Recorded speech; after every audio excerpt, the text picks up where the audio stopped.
this workshop on greenhouse gas impact of spatial planning, a workshop organized by the ESPON 2020 Cooperation Program.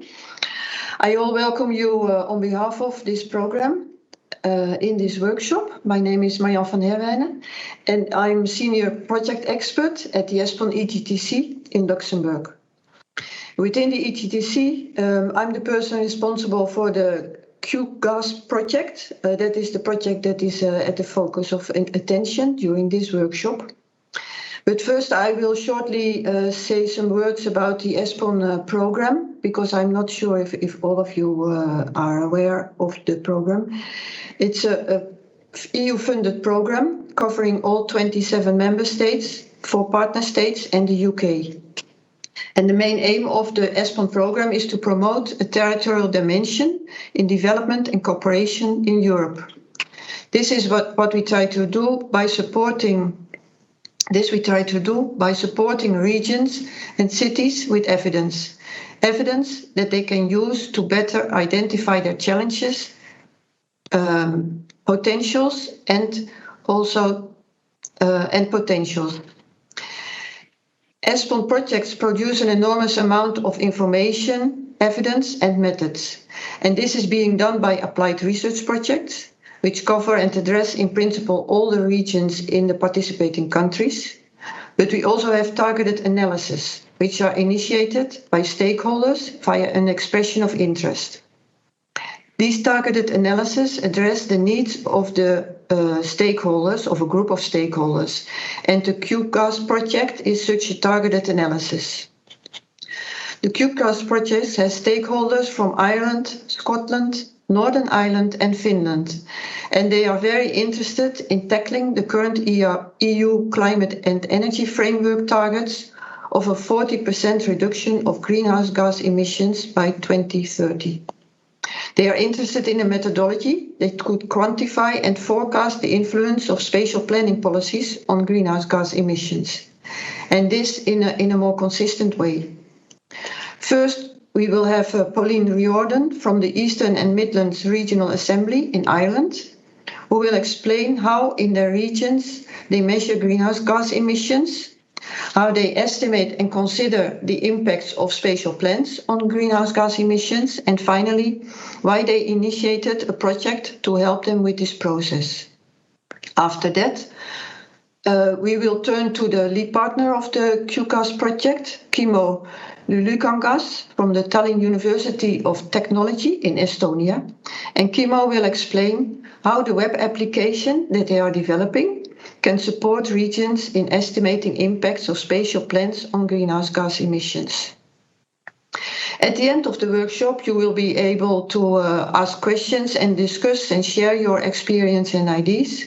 And during the presentations, you can already put your comments and questions in the chat so that we can address them after the presentations.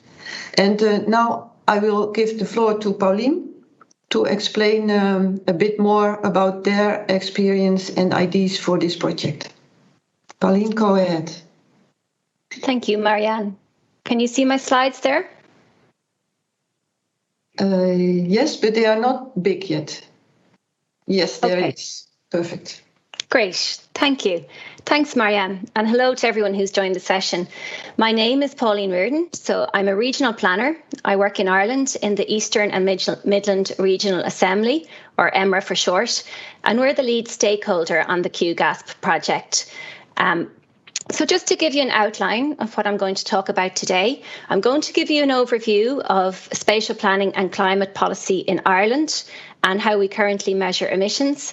And again, to give you an outline of why we launched this particular Qgas project, how we hope to use it as a lever for change and to help us meet our national climate neutrality objective in Ireland. I'm going to start with just an introduction to our region. It's one of 3 regions in Ireland. It's the smallest in area, but it is the largest in population. So you can see here from the graphic, it covers the capital city of Dublin region, including the Eastern and the Midland counties. So that's 12 municipalities in all, or we call municipalities local authorities, and nearly 2.5 million people. So our regional functions, they cover three main areas. We have a role in managing EU programmes and promoting coordination between EU, national and local levels of government. But the function that I want to talk about and focus on today is our role in enabling spatial planning in our region.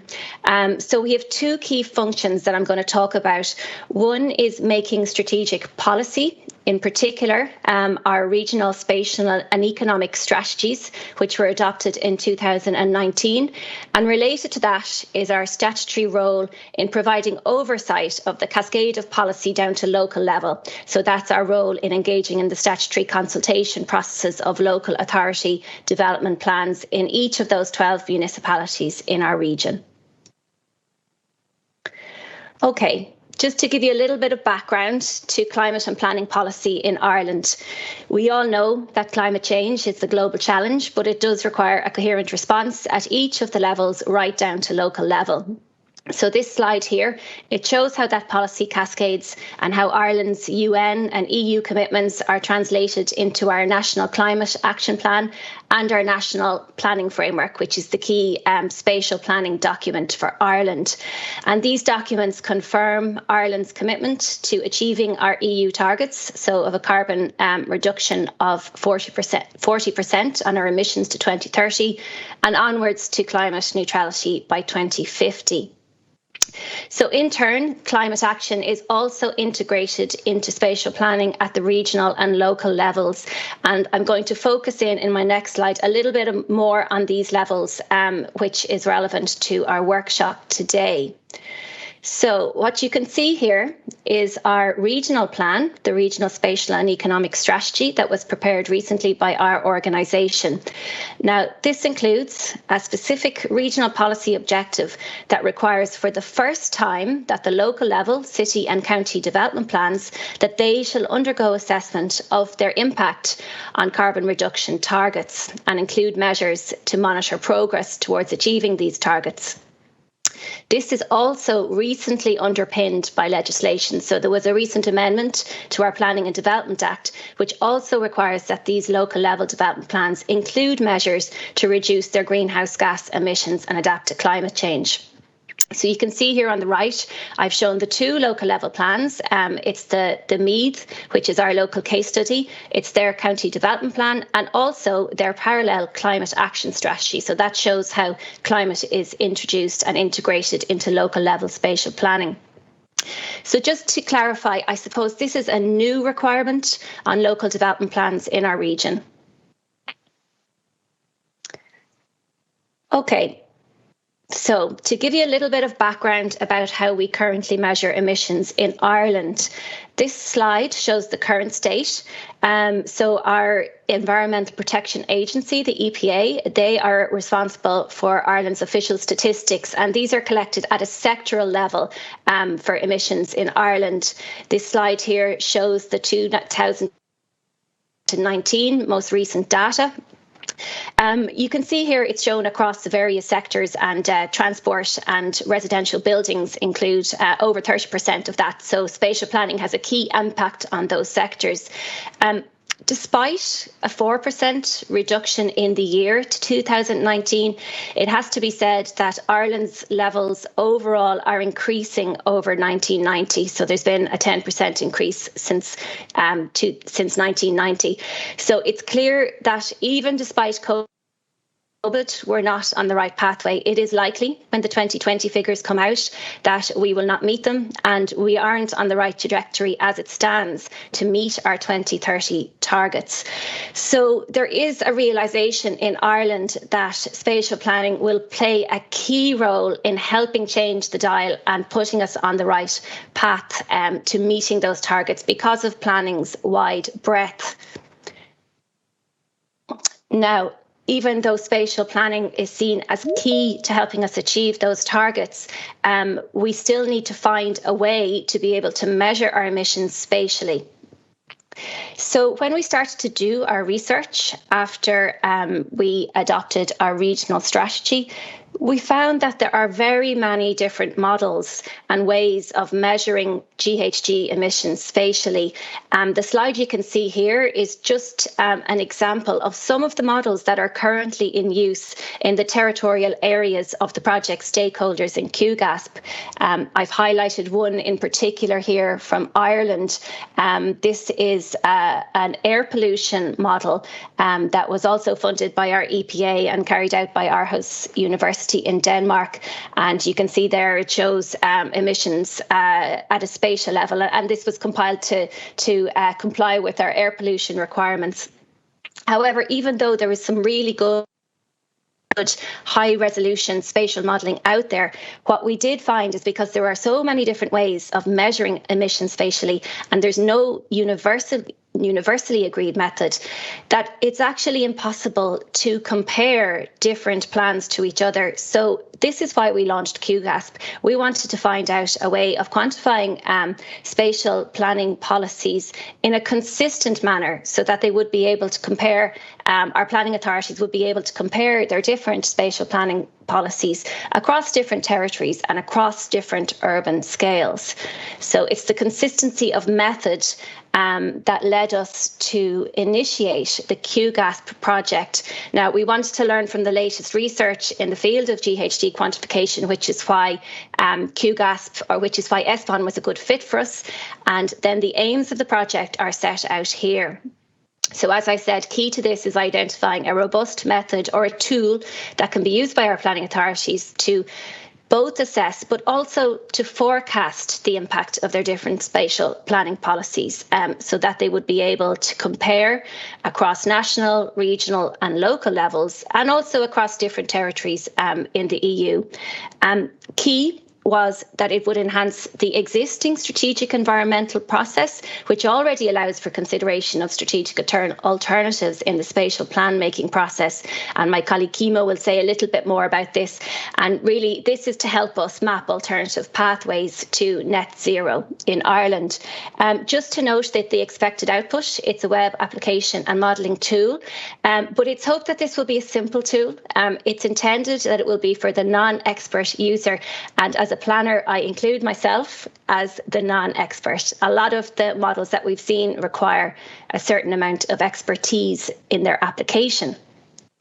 So just a quick overview of the project. It brings together public body stakeholders from Ireland, Scotland, Northern Ireland and Finland, with research experts in Estonia, Finland, in Ireland. You can see on the left, it's a 12-month project, so it's quite a short timeline. We're about halfway through. We've done a lot of the data collection and baseline analysis, and we're currently working with case study pilots to develop and test the model, with a view to having final reports by Q4 of this year. So just to zoom in a little bit now on the case studies. As we wanted to be able to compare spatial policies across different territories, it was clear that we needed to select case studies at a range of different urban types and spatial scales. And there is really a big range here. So it's from an island in Northern Ireland, which is a tiny population of 160 people, through to a region in Finland, which has a population of 174,000, but has 70 municipalities within that. The city of Edinburgh in Scotland, and I believe Scotland also wish to test the model at a national scale through their national planning framework. And finally, the Irish case study which is County Meath. So that's one municipality with a population of 195,000. So you can see the range of scales there. Just to zoom in a little bit on Meath, it is located there. You can see the map on the right-hand side shows the commuting flows in our region into the capital city region of Dublin. So the red box there is Meath. It is located in Dublin's commuter belt. And it has experienced rapid growth over the last decades, and much of this, unfortunately, has been car-based. You can see here all the motorways that traverse through the county and they converge on the capital city. Over 2/3 of residents in Meath travel to work or education by car. So that's a real challenge for us to be able to decouple future development and economic growth from emissions growth, and to address some of these challenges in terms of the rapid growth, land use change and traffic congestion. And these will be addressed through the local spatial plan and climate plan, as I showed you earlier. So at the moment, the service providers are working with the local stakeholders in Meath to quantify emissions with a focus on those sectors of transport, buildings and land use. And these were selected because of the difference that spatial planning can make in these sectors. You see here some of the local data collection that we've been doing with our National Transport Agency. It shows some local road emissions data in Meath by RoadLink and by Grid. And we're also working with Dublin's energy agency, Qgas, to quantify energy use in buildings. So how it will be used in Meath, it's going to be used by planners to test these mitigation strategies in their development plan, which will set out the new growth strategy for the county out to 2027, and it's currently being developed. It's also going to be used to identify and monitor new decarbonisation zones. And I know this is a new requirement again at local level, and the Meath's Climate Action Officer is working hard on that at the moment and hopes that the tool will help in that regard. So key going forward, I suppose, is, by planning properly, we can avoid locking in unsustainable land use patterns and transport patterns going forward. So this is my final slide here, and I'm just going to sum up really, what we hope Qgas is going to do for us. As I mentioned already, we do see spatial planning as a lever for change. By planning properly, we can promote efficient use of land, we can promote sustainable transport, both public transport and active travel. We can build sustainable communities and transition to a green economy and society. The project, it is eagerly awaited in Ireland, both at a national level. We have seen in Ireland, the Green Party are currently part of a coalition in government, and I suppose the government is keen to change Ireland's trajectory from a laggard in climate change to a leader in climate change. We've seen earlier on the current state is that we're not on the right pathway as it stands, and the government in response has recently declared a climate emergency in Ireland, and there's also a new climate bill which is going through the Houses of Oireachtas, which is our parliament structure, and that sets out now for the first time a more ambitious roadmap for Ireland.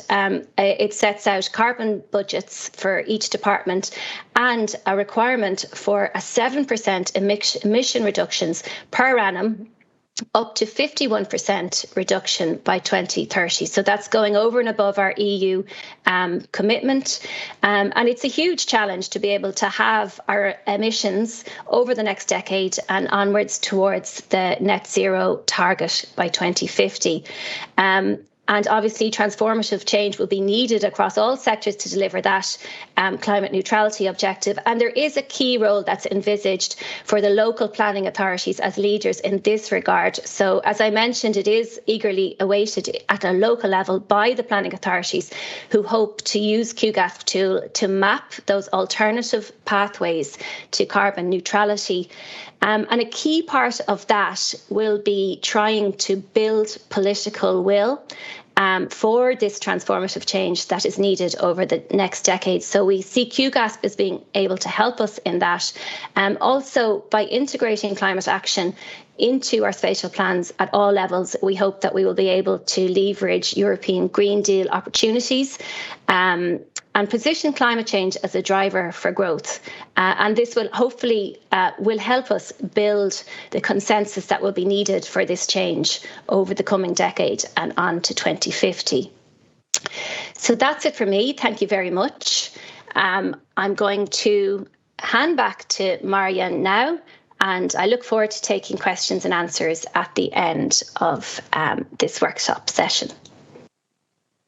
Thank you, Pauline, for explaining so clearly the situation in Ireland, and as well the challenges that you meet with the achieving the goals of the greenhouse gas emissions. I now give the floor to Kimo, who can explain us how they plan to address these questions and how they are developing this tool that can help you to assess and measure the impacts of spatial planning policy. Timo, go ahead.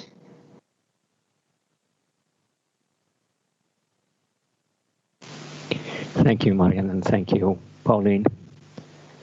I will share my screen and show you my presentation. I assume that you can see my screen now. So, hello, everyone. On behalf of the service providers of the Qgas SD team, I would like to introduce you our project and where we are at the moment. As Pauline already explained, we are in the progress of creating the tool, so unfortunately I will not be able to present you the final tool and its user interface. This is something that we will have ready in October, and we started last October, so we are in the middle of all kinds of technical details and methodological questions right now. But I'm trying to zoom out and give you an overview of what we have achieved and what we are about to achieve. I bet you all seen all kinds of tool development projects, but I think also that we have a couple of quite interesting ideas here already to propose you in this project and in the tool. So I hope that you find this presentation interesting. Kimo, can the microphone is a little bit, yeah, maybe you can have it a little bit further from your mouth that it works better. Okay, is it better now? Any better? Let's try this way. Thank you, Marianne. So we continue. So this is our team. We are Finnish, Estonian, Irish, and also one person from Iceland team working on the topic, which we all find very fascinating and interesting. I will believe that we have some noise online. Thank you. And but it's also a very challenging topic, and we've been excited to be selected to work on this project. 1 year is maybe not enough to address all the questions that kind of arise from this challenge of pan-European methodology for quantifying the greenhouse gas emissions in spatial planning. But I think we can lay a solid basis for a tool and a method that is future-proof. And if we achieve that, I'll be very happy. So we need a tool, we need the methodology that can be applied anywhere in Europe, all over Europe, in all scales of spatial planning, and we need to have results that can be compared. This is something that is quite challenging, like I said, and what we have recognized is that most likely we will have to apply a bit simpler solutions that many local tools or methods today apply, as all the local or territorial methods can basically be built on territorial and local data sets that are available and make best use of that. Now we have to search for data that is available all over Europe and should be, if possible, coherent. This is maybe a topic that could be in the future tackled by harmonization, so European or international standard on the topic would help us a lot. And if there should be one, it should cover both the method and the way the data sets are created. Then we can really have a consistency in this data that we are using. And like Pauline was explaining, we are also testing the method in 4 pilot case studies in Ireland, UK, and Finland, in different scales, different type of situations and for different types of greenhouse gas emission sectors to test that it really can quantify in a reliable way. So this is about the harmonization question that I mentioned. Most of the methods applied today are built from local starting points. There are academic research papers pointing out that, for example, the methods applied by the cities of Helsinki, Stockholm, and Copenhagen actually cannot be compared, because these methods for greenhouse gas quantification are different. So the true harmonization is not there. There are recent proposals about how to harmonize the method. For example, the C40 cities model is not very old, but they are a bit different with their approaches, and I think none of these methods are really accepted as the leading standard. And the fact that most of these methods are based on territorial approach actually leads to a situation where the results cannot be compared, and I will come back to this question later. One challenge to overcome is, of course, that the planning systems are also very different in different parts of Europe. This was one description of the differences through 5 families of European planning systems. So also the system of spatial planning, which we would need to integrate to, is different and very, in many cases, in a very fundamental way. And luckily, this SEA process is now integrating to all these planning systems. Strategic environmental assessment is carried out all over Europe, and we already know that there's a way to kind of integrate this systematic assessment process to planning processes. And this is now an opportunity also for a European greenhouse gas quantification method, which I believe could be quite powerful mechanism also for greenhouse gas mitigation, as in spatial planning we can recognize opportunities for regional greenhouse gas mitigation strategies that are maybe more sensitive to local special features than national policies. They can recognize opportunities and applications that are specific for just that specific region and have really big changes happening. In SEA, more specifically, which our tool should also serve, we can see that the quantification tool could be integrated in different phases of the SEA process.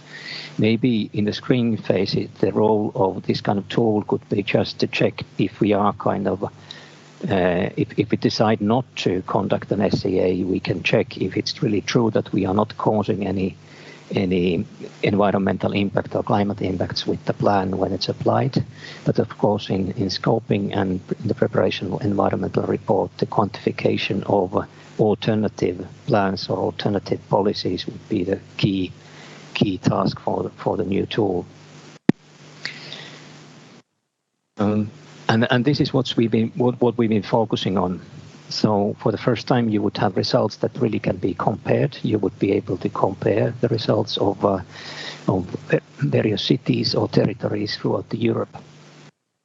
We are going to create something that will be a free browser-based tool, published as an open source tool, so that we hope that it will be also developed further after the project is ready. And they could be even more sophisticated and additional calculation modules added. So we have a modular structure that enables updating various calculation modules, or all of them, when, for example, new standards or practices are established and applied.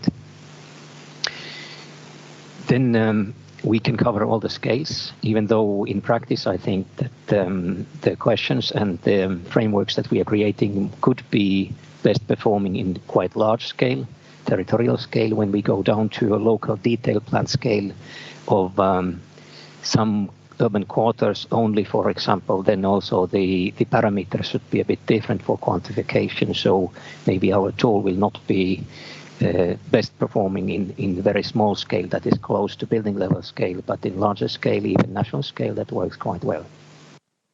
And it can be applied in SEA process as the target was to quantify the greenhouse gas emissions to support just decision making and planning decisions.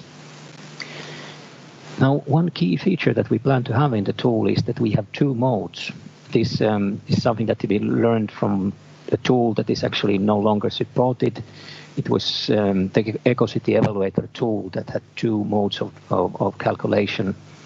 And the 2 modes here refer not only 2 different methods, but 2 approaches, 2 perspectives on greenhouse gas quantification within the target area. And it might be useful for planning processes to have a look at both approaches. One reason for having both of them here is that this consumption-based approach enables comparisons and responds quite well to the task at hand. So with this method, we can really compare results in different scales and cross border also And territorial approach is actually closer to what we are doing today. And I'm trying to explain here the difference between the two approaches if you're not familiar with this yet. So with territorial approach, we refer to greenhouse gas quantification, where we kind of draw the boundary around some geographic area, and we intend to find out what is happening inside this boundary that we've created. Direct emissions inside the boundaries are, for example, land use changes, direct emissions from other sources. Usually we need to extend that to so-called scope 2 emissions to include also the energy produced for the buildings inside the boundary and so on. But the idea is that what defines the scope of examination is this physical boundary around the city or territory, and we look inside this area. Whereas in consumption-based approach, where we draw the boundary and define our target area, we look at the residents of this area, and we aim to track the processes that are needed to produce goods and services for the residents, and the emissions caused during these processes, wherever they may happen. So if a process that is needed for this resident takes place, causes emissions outside the boundaries, we don't mind it. They are kind of allocated for the end user of this product, and in this way the perspective is different. And one key finding in our project was that we discovered a method called the tiered hybrid LCA method, and I will explain in detail this in the following slides, but this is something that we want to apply for the consumption-based approach. Now in one tool we basically have two quantification tools where the approach and the data is different actually, and they don't mix in a way. We are using partly the same data sources, but we are producing two perspectives on the emissions caused by these areas that we want to examine. And also on the spatial plannings and policies, which are the two targets for the quantification. Territorial approach is similar to what we do in national greenhouse gas inventories, and as a matter of fact, also the IPCC guidelines that are applied in national greenhouse gas inventories can be also used in territorial mode. In our tool, for example, the land use change sector will be applying the IPCC methodology. Whereas the consumption-based approach is a different thing, and it could be described as something that is rather similar to personal carbon footprint, where we try to understand the consequences of our consumption, no matter where these emissions happen globally. They are all affecting the same atmosphere. And as a structure for the tool, this looks like that. On the consumption-based side, on the right-hand side, we are building this on a matrix called Qgas. That's a European huge matrix, which includes the economic consumption of households all over the Europe, and can kind of cover all the economic consumption and convert that into CO2 emissions. So this is quite extensive approach to CO2 emissions on this side, and the hybrid here in our tiered hybrid LCA method means that we are making this Qgas result more accurate by using local data on traffic, and energy use of buildings.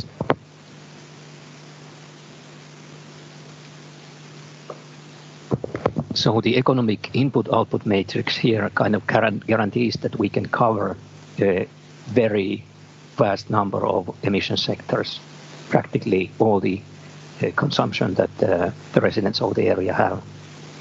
And by adding this process-based LCA data on traffic and energy use in buildings, we improve the accuracy of the results.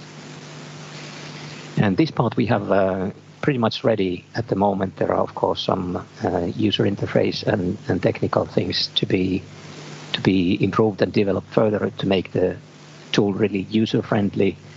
The end user of the tool doesn't have to know anything about the matrix or how it quantifies. It's done for a planner. I will explain this later.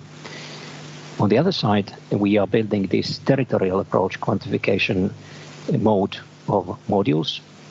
We promised to deliver at least 3 modules: traffic, energy use in buildings, and land use change. land use change module is pretty much completed already, but we are still working on energy use in buildings module and traffic module.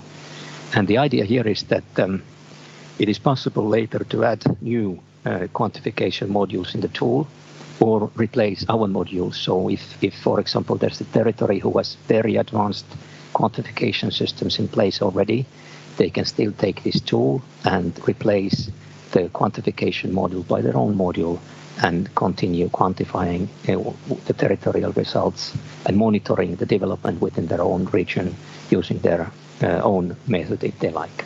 Or if in the future, if next year, for example, we see an international standard being published on energy use in buildings or traffic, it can be written as a code and inserted in this tool, and then we are running it up to date again.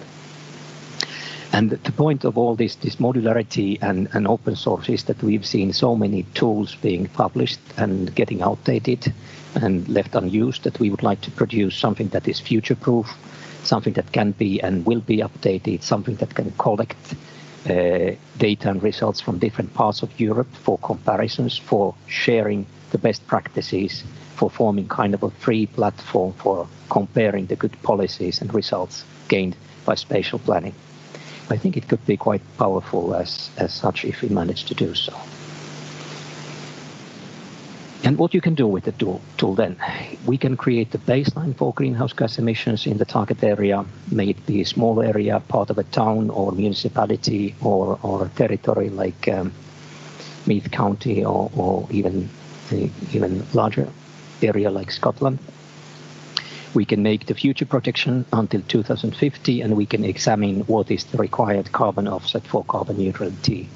And that year then to aim for carbon neutrality can be selected by the user. And then against this baseline scenario, we can quantify the impact of policies or local developments. They may be something that have an impact on how we use the built environment today, or they could be new developments that mean new areas, new construction, densifying the city, and so on. However, the principle in here is that it is counting from numbers to numbers. I want to highlight this because there are very high expectations also considering the tool. We will not be able to deliver a tool where you can feed in the map from one end and you get some figures from the other end. This is something we cannot do. Or maybe if you have more time in the next project, but maybe not in this project.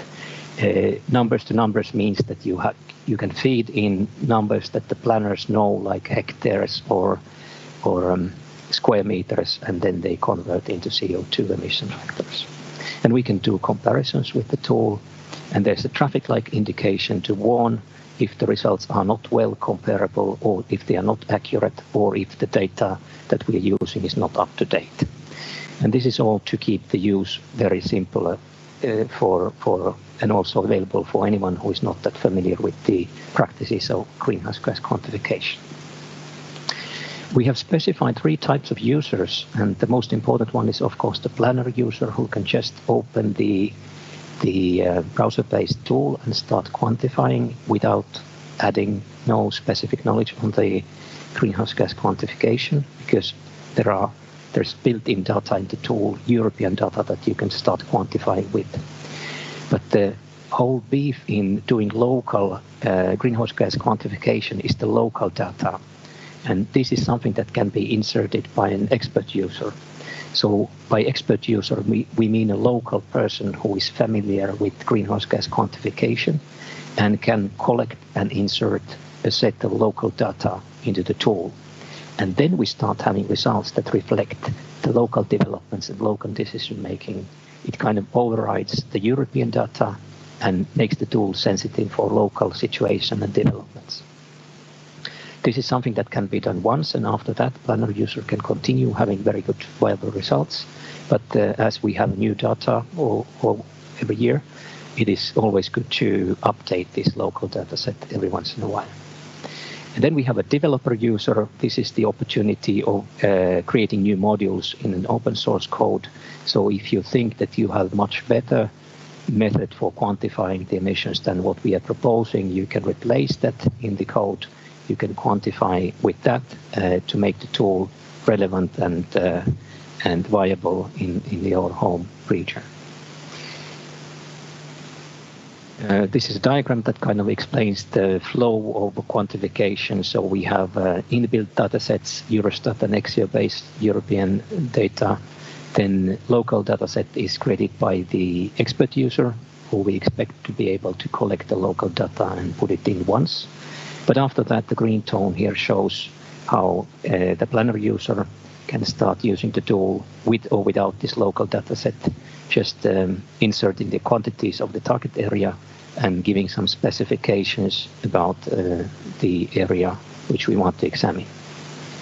Interesting feature here is that the local data sets is saved in the tool, and gradually it starts to collect a larger number of local data sets which other users can also use.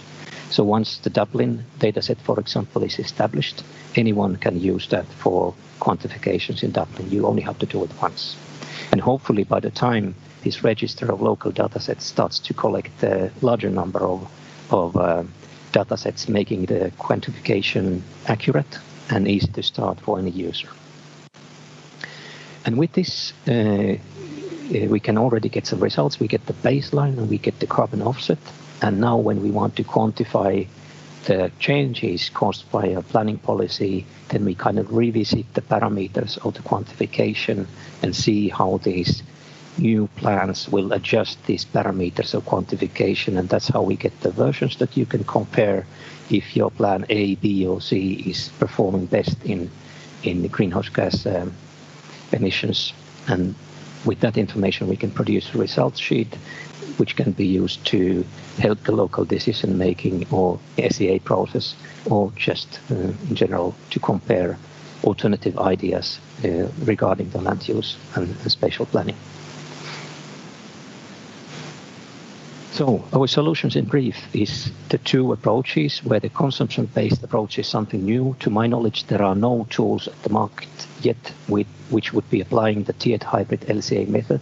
It's very consistent, very holistic, and gives basically a really good overview on the total emissions caused by the consumption of the target area residents. And this is really a new important aspect for kind of revealing the greenhouse gas emissions of different kind of policies. And the comparisons will be possible with this approach. Then this modularity and open source idea is something that we hope that keeps the tool alive also after the project and keeps it developing and up to date, not only with the datasets, but also the way it quantifies. We have created some proposals with the best knowledge that we have today, but I'm quite sure that already in 5 years, there is much more knowledge to propose even more sophisticated quantification modules in the tool, and hopefully it will be updated and kept alive as a platform for this kind of calculations and comparisons. And any target area can be quantified, may it be small scale or large scale, with the tool. Now, in the end of my presentation, we have prepared you some questions. We would like to hear what you think about this. And I'm ready to answer questions online after this is explained. But we also have this Mentimeter tool prepared for you. So if you check the chat box now, you will soon find there a link to this Mentimeter tool, and you can give your response in this tool, and we will see here online how you are answering to these 3 questions that we have here. Firstly, based on my presentation and Pauline's presentation, were we able to explain what the Qgas SP tool is about? Secondly, will it help you in solving your everyday planning related challenges? And thirdly, if you're already using a tool, is that sufficient? Is that providing you with all the functionalities that you would like to have in greenhouse gas quantification related tasks? Then there is also an opportunity to write a comment or question, and we can in the end also have a look at that field on the next page, where you can freely formulate your questions or comments for us working on the project right now. This was all on my side. We'd be very delighted to present the final tool after October when we are ready with that, and you will be able to find it online, probably on the ESPON website, free of charge, open for anyone to use, and hopefully collecting plenty of local data sets and results that can be then used for cross-country, cross-territorial comparisons and developing of the policies and strategies for greenhouse gas mitigation. Thank you, Kim. Thank you. Thank you. Indeed, I invite you all to then give your opinion in the Mentimeter tool that you can access in the browser. I think we have to refresh the browser, but and then you have to indicate or to note that strongly disagree is on the left and strongly agree is on the right. So if you completely understand what the tool is about, then you go to the right. But if you still have some questions, you go more to the left. In the meantime, if you have other questions, you can also put them in the chat. And I would like to invite first Caroline Corrigan, who is present in the meeting. Yes, that's good. To explain, because Caroline is from the Meath County Council, and you are one of the local stakeholders within the project. And I would like to invite you to explain a little bit how you address identifying and monitoring the decarbonization zones. Yeah, thanks very much. And I suppose we're delighted to work on this project. It's very timely. Things on the climate side have got so busy. And as Pauline has mentioned, we have new legislation, we have a new national climate action plan. We'll have to revisit our own climate action plan. So it's all about climate at the moment. And as Pauline mentioned, part of our work is around decarbonisation zones. So each local authority had to pick either an urban or a rural area and identify it. And we have until the end of the year to prepare an implementation plan for this. So we took a slightly different approach. We kind of taken a county-wide approach because it's, I suppose, climate change just respects boundaries. And, we're quite a big county, but we have, a large agricultural sector and we have a few big heat producers. So it kind of made sense to look at it not just in a town, but on a bigger process. I think this tool will be very, very useful for us in terms of how we're demonstrating how our emissions gone down. It's all evidence-based, so that's kind of looking backwards and then, of course, looking forwards. So this gives us the opportunity to identify the big wins, or we can make big changes in relation to reducing our emissions. And Pauline mentioned as well, just I suppose in terms of political buy-in, for us to achieve this, there will be some difficult decisions that we'll have to make, or the councillors will have to make, and it may not be popular with the constituents. And to get us to 2030, they'll have to be brave in making these decisions. So I think this tool will support that. It'll give the evidence to say, look, we've looked at all the different options. This is the best way forward. So it's not just somebody making something up or saying something, or based on anything that it's actually based on evidence, and gives that flexibility to look at the different options within that. So it will inform those very difficult decisions. And I suppose our councillors are quite involved in climate action as well, which is great. But yeah, look forward to testing the tool and with the planners. I should say I'm not actually a planner myself, but I would be interested in using it as well. But I think it'd be a really, really valuable tool in terms of both the county development plan and our ambitions in terms of climate action. Okay, thank you, Caroline, for giving a little bit of more insight into this aspect. Since we have one question, but this is on the SDG tools, I will answer this separately. I invite maybe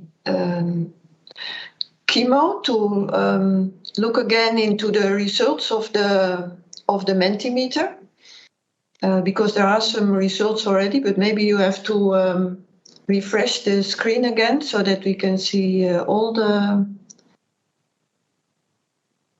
results indicated. It's a nice tool.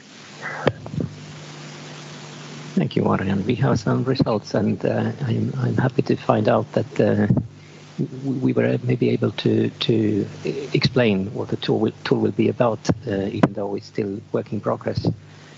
And also, it seems that the proposed tool could be also needed in everyday planning related challenges. I'm very happy to learn that. And also it seems that there some of you are already using a tool that is sufficient, but this result could be, of course, more on the right hand side. So there could be use for this kind of new tool that ESPO now aims to publish. So I'm very happy to see these kind of results. Yes. Let's have a quick look at the text field then. Do we have anything over there? Maybe not yet. Yeah, something.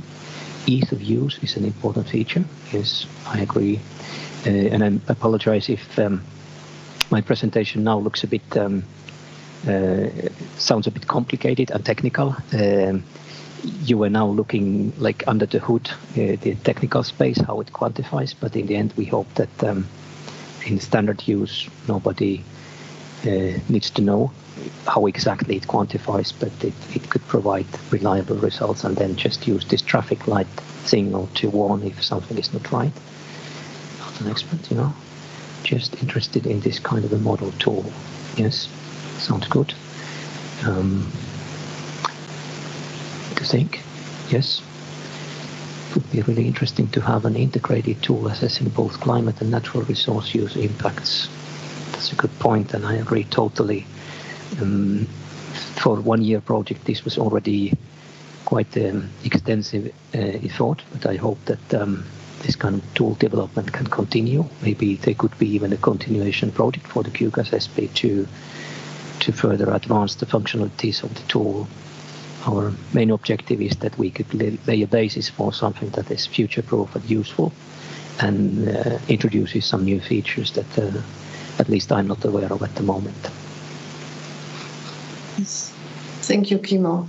I agree that it's only a 1 year project, so they can do only a limited number of things. And yeah, what you say, afterwards in the next programming period, we could maybe look into possibilities to extend the model and with different types of things. It can already be done by what Kimo explained, because it's an open source, so data can be included, new methodologies can be included, but to what extent things can be included and what needs to be further developed by ESPO projects, for example, this has to be seen and discussed. Then I have maybe a last question for Kristi Grisakov. I don't know if you are also online. I saw your name that you attended, and I was wondering if you can say a little bit more about how the use of the web application can be linked to the SCA processes, because you are the person looking into that. Yes, hi Marian. Maybe Kimo can help here, because I'm a spatial planner, but I'm not a SCA expert. But we did discuss this. We have discussed quite extensively this specific question with the Stockholm Environmental Institute experts we have in our team. So, Kimo, could you please maybe express what the thoughts we would have been having regarding the SCA? Well, very briefly referring to what I was quickly taking you through with the slides. Maybe SCA would need this kind of more standardized approach for greenhouse gas quantification. And firstly, it should be a permanent part of this assessment. But at the moment, to my knowledge, it's not harmonized or standardized by any way, and it's not always done.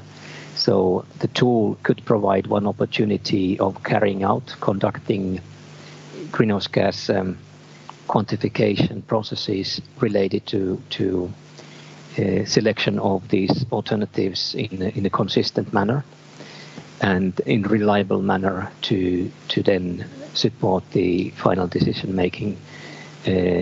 Also, as briefly presented in the slides, when firstly screening if SEA is needed, the tool could be used to check if a certain action or policy will have a climate impact. If there are parameters that will change because of the plan, then it will also have a climate impact. And maybe it's only the monitoring phase after the SEA process where the tool cannot be, or it's not designed to serve that part of the process. But otherwise, especially when comparing the alternatives in scoping phase and the environmental reporting phase, the tool can be directly used for the process, and even it can be used to, in a way, identify the best practices from other areas or cities or territories, which then can be kind of tested and adapted or not adapted in the area which is being examined. Okay, thank you, Kimmo. Then maybe I have a question to the audience, because I noticed that there are a few persons as well that already have, or maybe even only one. Yeah, one person that has is already using a tool, and it might be interesting to know what tool this person is using. So to share a little bit experience. But then, of course, I don't know who answered this question. And if anybody else has questions, you can raise your hand as well, or put it in the chat.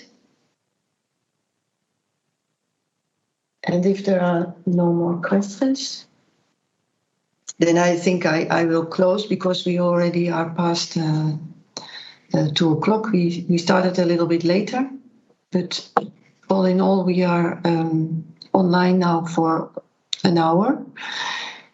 And if there are no questions, I think I will close the workshop. And I want to thank the speakers for their presentations and explaining the needs by Pauline and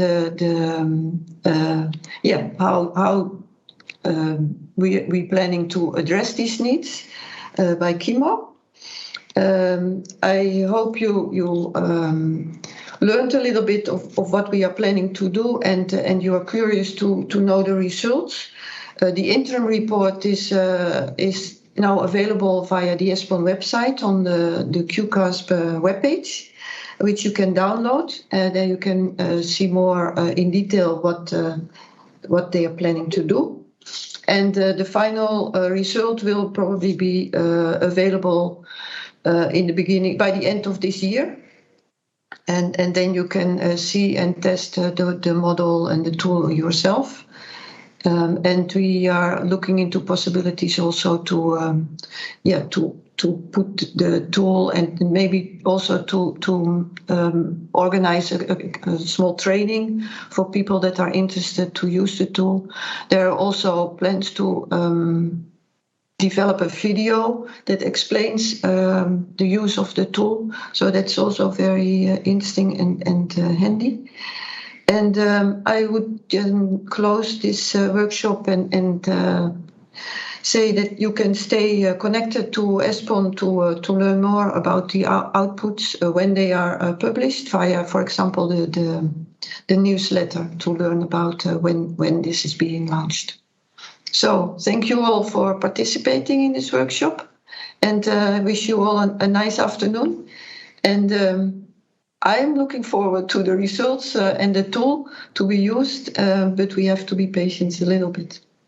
Okay, thank you very much.